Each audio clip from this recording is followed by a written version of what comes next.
नमस्कार, मेरा नाम है Jyotika Bedi. I am the founder of happiness is love. आज हम बात करेंगे टाइम मैनेजमेंट के लिए एक 5 समान के टिप्स।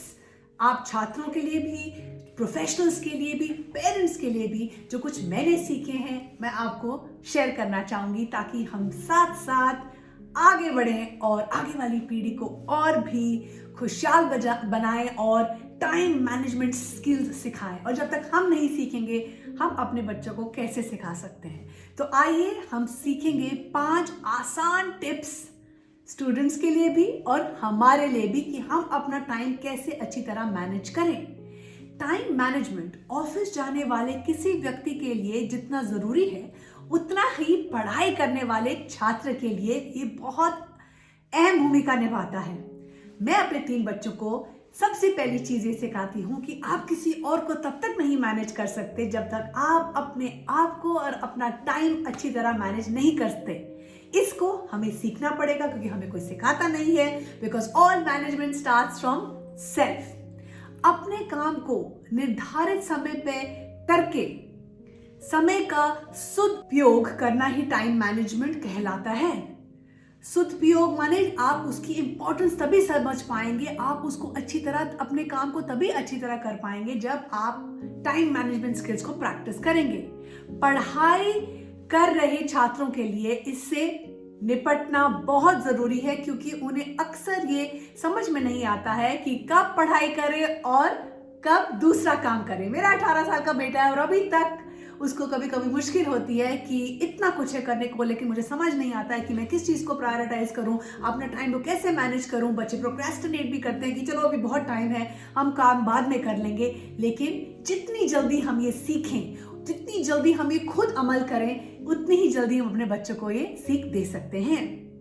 आइए हम आपको बताते हैं कि छात्राओं के लिए 5 आसान टाइम मैनेजमेंट टिप्स क्या है। तो हम पहले स्टूडेंट्स के साथ स्टार्ट करते हैं। पढ़ाई के लिए तय करें एक खास समय। ये बहुत जरूरी है कि एक टाइम आप खास टाइम उसको सेट करें और उसको फॉलो करें।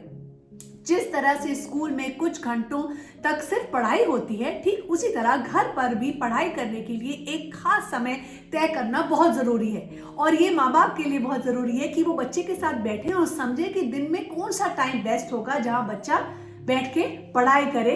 अगर छोटा बच्चा है तो आप टाइम टेबल सेट खुद कर सकते हैं, बट अगर आपका बच्चा टीनेजर है तो दोनों बैठ के सूझबूझ से अपने दोनों बच्चे और माँ बाप बैठ के समझ सकते हैं कि उनका बेस्ट टाइम बच्चे के लिए पढ़ने का कौन सा बेस्ट टाइम होगा। क्योंकि कोई बच्चे रात को पढ़ना पसंद करते हैं और कोई बच्चे सुबह, जैसे मेरा बेटा है उसको रात के 8 बजे के बाद कुछ समझ नहीं आता है तो वो सुबह अलार्म लगा के उठते हैं और वो अपना 5 बजे उठ के अपनी पढ़ाई शुरू करते हैं और अपने दिन की शुरुआत करते हैं।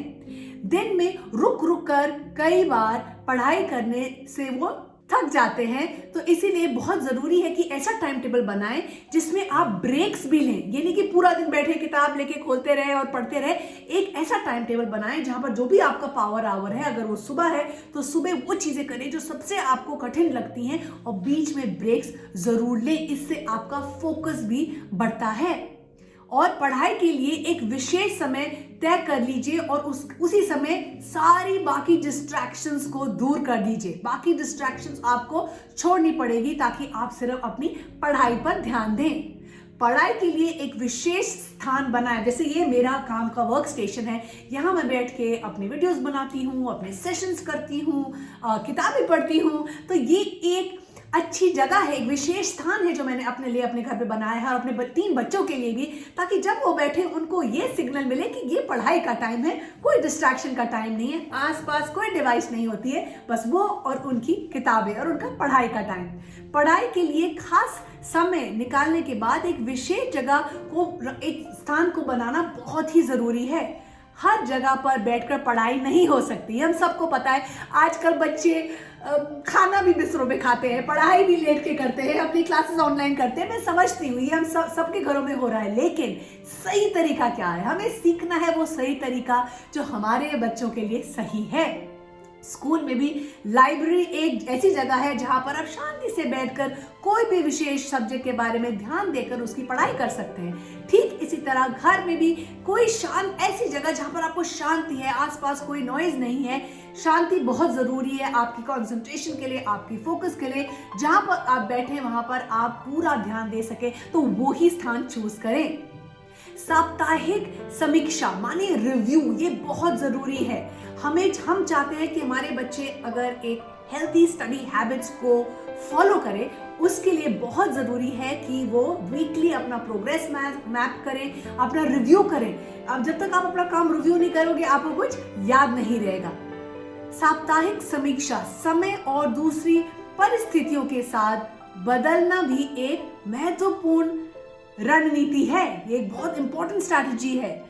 हर सप्ताह जैसे ही रविवार की रात अपना काम, अपने नोट्स, अपने कैलेंडर की समीक्षा करें, अपने नोट्स बनाएं क्लास में। बिकॉज आपको एक ही चीज याद रखनी है, क्लास में अगर आप अटेंशन पे करेंगे और नोट्स लेंगे, गुड नोट्स बहुत हेल्प करता है हमारी ग्रेड्स में, हमारी सक्सेस में।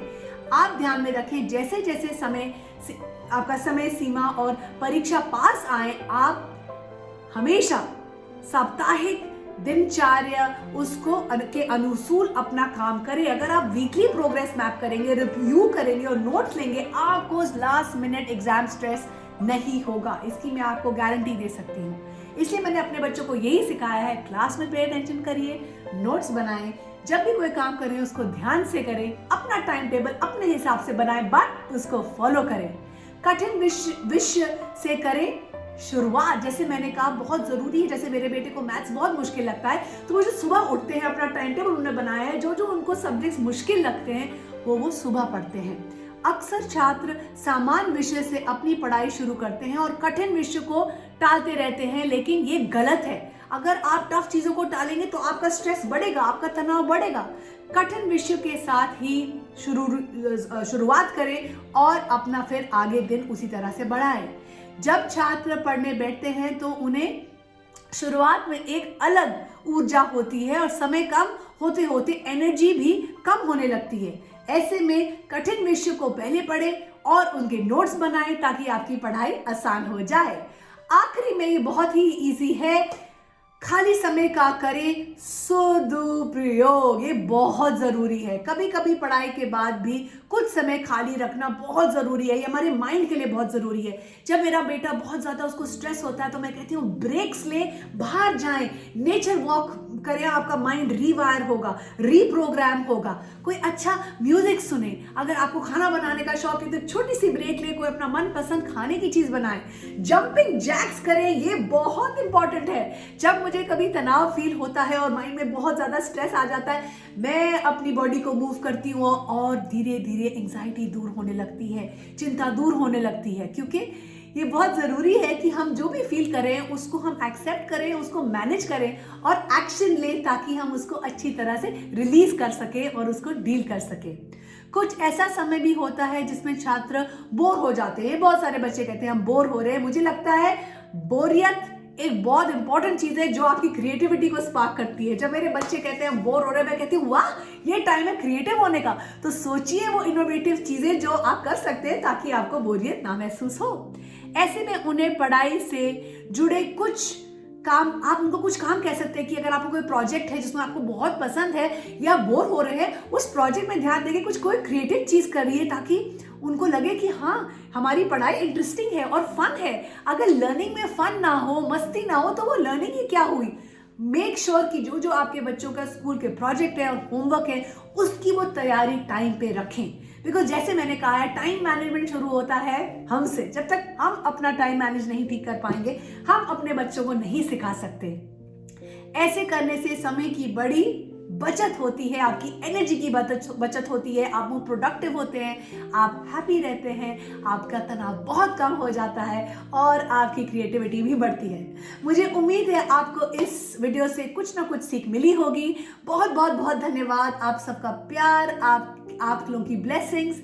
हम हैप्पीनेस इज लव में इसी चीज को सबसे ज्यादा वैल्यू करते हैं। बिकॉज हमारा ये मानना है कि हम एक दूसरे का साथ देंगे तो आगे बढ़ेंगे, टुगेदर वी आर बेटर, और आगे वाली पीढ़ी को और खुशहाल बनाएंगे।